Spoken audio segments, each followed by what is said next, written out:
Estamos ao vivo com argumento e agora pronto para conversar com o deputado Celso Sabino, do PR. Ele está na frente que combaterá a criação do estado do Tapajós. Na verdade, contra a divisão do Pará, não é isso, deputado?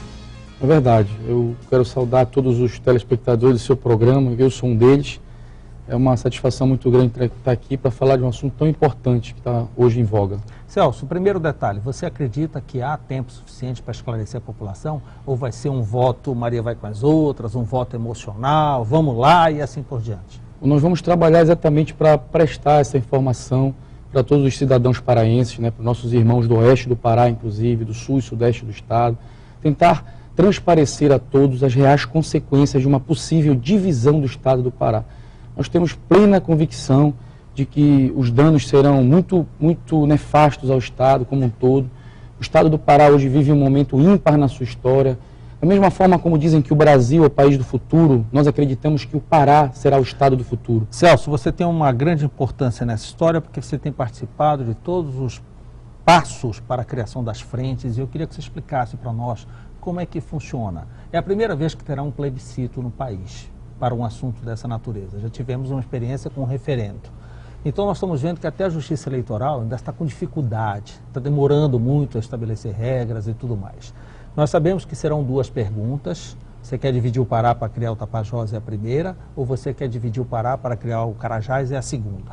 Terão uma frente favorável a Carajás, contra Carajás.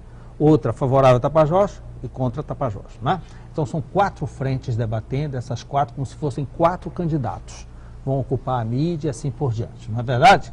Tá. Já foram registradas essas frentes. Qual é a sua função na frente? Bom, nós fizemos um amplo debate, né? Como você sabe, o exercício da política é uma arte um tanto quanto complicada. E nós conseguimos um fato quase que histórico na história do Pará. Conseguimos congregar políticos das mais diferentes legendas, das mais diferentes ideologias e cores partidárias, políticos do PT, do PSDB, do PSOL, do PR, sob uma mesma bandeira, que é a bandeira do estado do Pará. Então, isso marca um fato histórico. Nunca antes nós conseguimos fazer isso. Fizemos vários debates, várias reuniões na Assembleia Legislativa, na Associação Comercial do Pará, que culminaram no último dia 1º agora de setembro, com uma grande convenção, onde foram eleitos os presidentes das frentes que lutarão contra a divisão do estado, foi aprovado o estatuto, e foram tomadas outras providências. A partir daí, o Tribunal Regional Eleitoral deve efetuar o registro dessas frentes até o dia 12 e a partir do dia 13 nós já poderemos começar com a campanha. É importante frisar que no dia 13 nós não já vamos ter o material na rua, adesivo, bandeira, esse tipo de coisa, porque nós temos que cumprir um certo rito. O tribunal nos autorizará a emitir um CNPJ, né, um cadastro junto à Receita Federal. A partir desse CNPJ nós vamos efetuar... Poder arrecadar limite de 10 milhões de reais por frente. Isso, nós vamos poder abrir uma conta bancária. Toda a movimentação financeira obrigatoriamente precisará passar por esta conta bancária, dentro do limite, como você colocou, de 10 milhões de reais. Agora, deputado Celso, a gente ouve falar que os dois pretensos estados, Tapajós e Carajás, estão se unindo. O marketing deles será um só, a força deles será uma só. Há tendência de que as duas frentes que sejam contra a divisão também se unam em uma só força? Veja bem, o Tribunal Superior Eleitoral, ele definiu que não poderá haver coligação entre as frentes. Porém, um participante de uma das frentes poderá manifestar apoio à outra frente. Por exemplo, eu sou a favor do desenvolvimento, do crescimento da região do sul e sudeste do estado, como a favor do crescimento e desenvolvimento da criação do oeste do estado. Mas não acredito que a divisão hoje do estado do Pará para a criação nem do estado do Carajás, nem do estado do Tapajós, seria uma mola propulsora para o desenvolvimento dessas regiões. Então eu, hoje, estarei nas fileiras das duas correntes, né, hoje contrárias à divisão para a criação do estado. Deputado, o senhor não acha que a argumentação da deputada Bernadette tem alguma força quando ela se fala na representatividade diante da federação? No que possibilita novas emendas, do que possibilita novos recursos? Lógico que a argumentação dela não considera a situação do país, né? Esse dinheiro tem que sair de algum lugar, tem que ser redividido e assim por diante. Mas não deixa de ser um argumento forte, o senhor não concorda? Mauro, depende do ponto de vista. Eu acredito que nós não precisamos de mais políticos, mas eu acho que a gente precisa dar mais uma peneirada no quadro que nós temos hoje. Você vê, por exemplo, como a deputada Bernadette, eu quero até elogiá-la aqui, quando ela citou o caso da Lei Candir, que realmente toma recurso do Estado do Pará, da ordem de aproximadamente R$ 1,5 bilhão por ano, e eu sou presidente na Assembleia Legislativa de uma comissão que trata exclusivamente deste assunto. A Lei Candir, que foi editada em 1996, em 2013 ela foi constitucionalizada. E em 2003, quando ela foi constitucionalizada, ficou definido que uma lei complementar viria para regular as compensações que os estados que contribuem hoje para o equilíbrio da balança comercial e o equilíbrio da inflação teriam pelas perdas. Mas até hoje nós ficamos... E até hoje essa lei complementar ainda não foi editada, exatamente. Então, eu não vejo exatamente esses parlamentares que hoje defendem a divisão do Estado do Pará, deputados federais, inclusive, estarem se unindo em Brasília para cobrar da União a proposição dessa lei complementar que venha regulamentar esses perdas. O senhor é contra a criação do Tapajós, pelo menos formalmente, na frente contra a criação do Tapajós.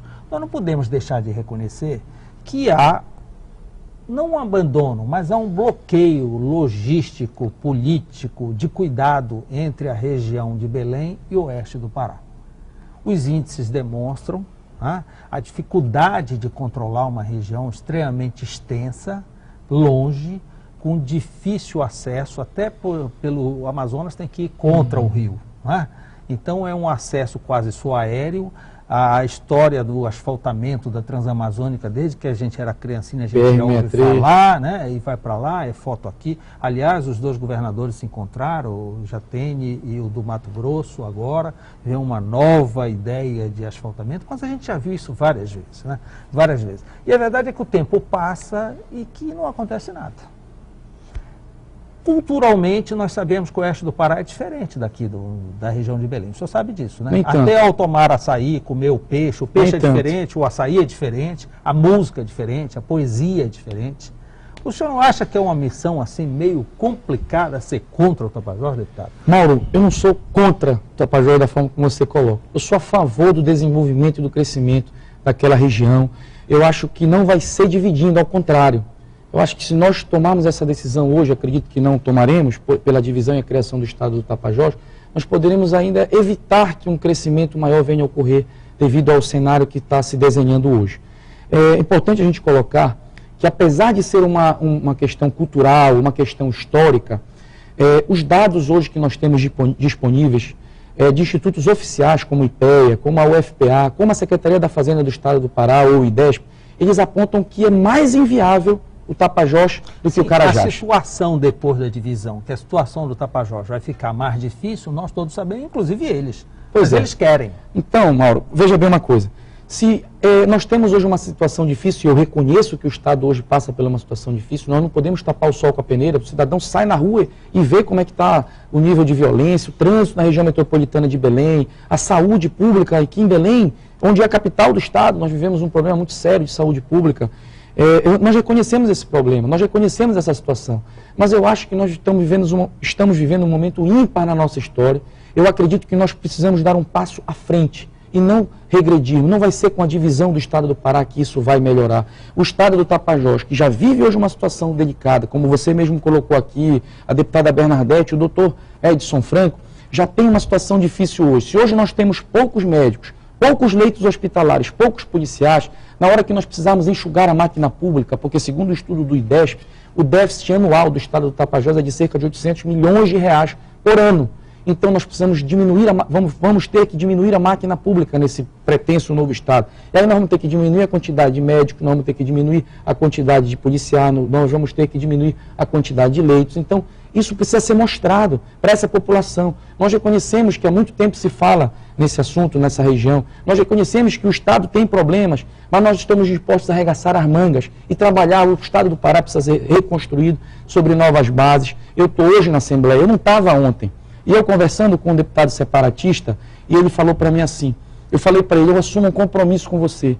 A partir do dia 12 de dezembro, após esse plebiscito, que esse Estado não será dividido, eu assumo um compromisso de nós nos darmos as mãos e irmos lutar para vencer esses argumentos que hoje motivam. Que é o caso, por exemplo, da BR-163, da Transamazônica, da PA-150, de hospitais regionais. Ele respondeu para mim assim, mas isso está aí há muitos anos, como você falou há pouco. E isso não se resolve há muitos anos. Eu não posso voltar no passado. Eu estou agora na Assembleia.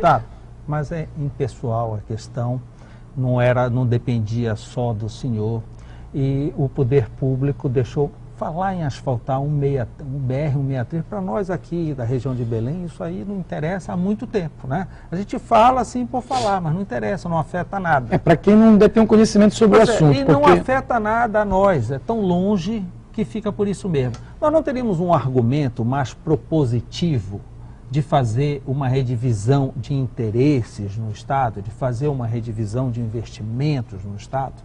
Porque o que nós estamos vendo agora? Agora nós estamos correndo. E eu me coloco, eu sou daqui da região de Belém, eu estou vendo que agora o governo do Estado está fazendo um governo itinerante de Santarém, um governo itinerante em Marabá, e anuncia um negócio para Santarém, vem uma universidade de Santarém, vem uma universidade... Mas só agora, né, deputado? Mauro, veja bem, eu discordo um pouquinho quando você diz que a BR-163 não vai influenciar a nossa vida aqui. Eu acredito que... Nós não pensamos, não toca em nada. O senhor lê no jornal, Transamazônica intransitável, a gente vê na televisão. Pois né? é. A Transamazônica, e daí? A pavimentação da Transamazônica pode representar uma mola de desenvolvimento não só para a região do sul do estado, mas como para a região do oeste do estado e para nós que moramos aqui em Belém. Mas nós não conseguimos até agora, deputado. Mas só que nós vamos cruzar o braço agora. Não, e qual é a nossa proposta para conseguir? A proposta deles é o seguinte: nós temos 17, com mais 3 senadores, 20 representantes. Com 3 estados, nós teremos muito mais reclamando pela BR-163, não é verdade? Mauro, observe, nada muda se nós tivermos 3, se nós tivermos 9 que estejam lá exercendo um papel, de repente, que não é o ideal que nós gostaríamos que fosse representado. A quantidade é importante, é voto, deputado. Mauro, veja bem uma coisa. Eu acho que nós... precisa de voto no Congresso, o senhor sabe disso. Eu volto a repetir, eu acho que nós não precisamos de mais político, mas nós precisamos, talvez, melhorar um pouco a qualidade da nossa representação. Eu não quero dizer que de repente, mais deputados federais ou mais senadores para o estado do Pará. Inclusive, nós vamos aumentar agora. Hoje nós temos 17 deputados federais, o mesmo número do Maranhão. Nós já estamos reivindicando, junto ao Tribunal Superior Eleitoral, que essa quantidade de deputados federais aumente. É importante que a gente entenda também isso. Sim, vai aumentar, mas nunca como se fosse 3 unidades da federação. Tá? Então, a argumentação de representação no Congresso Nacional, representatividade federativa, que a divisão é favorável, não resta dúvida. Eu quero que você me aponte um dia onde esses 17 deputados federais, os 3 senadores se reuniram para lutar pelo um único objetivo do estado do Pará. Se em vez de 17, nós tivemos 30. Eu vejo a bancada até bem azeitada, deputado. Tem encarreado bons recursos. Agora, sem sombra de dúvida, imagine a bancada paraense comparada com uma bancada mineira. Pois não sei nem quantos tem deputados em Minas, mas deve ser uma proporção assim 5 vezes maior.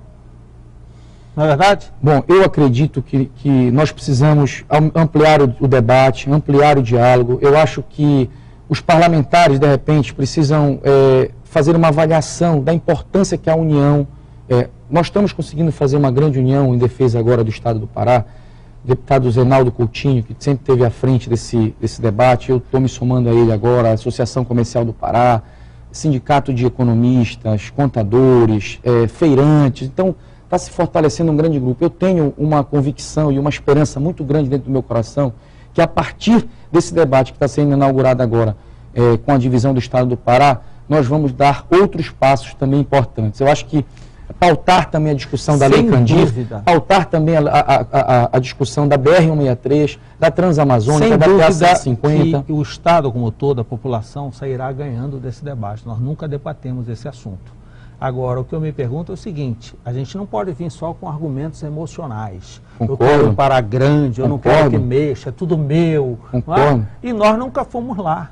Muita gente que fala isso sequer conhece Santarém, sequer foi a Marabá, não tem a menor noção. E eu não quero que tire. E é por isso que nós estamos tentando... Você não cuida, mas não quer que tire. Não é que você não cuida, não. É exatamente por isso que nós estamos tentando pautar esse debate em cima dos dados técnicos, dos dados científicos que estão disponíveis.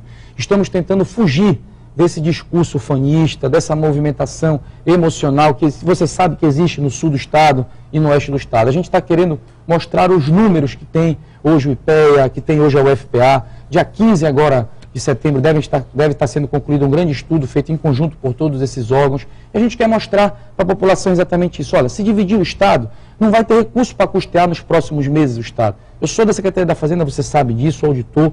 Então eu entendo que os recursos que tem hoje disponíveis de arrecadação no sul do estado e também no oeste do estado não dão conta de custear a máquina pública que existe hoje.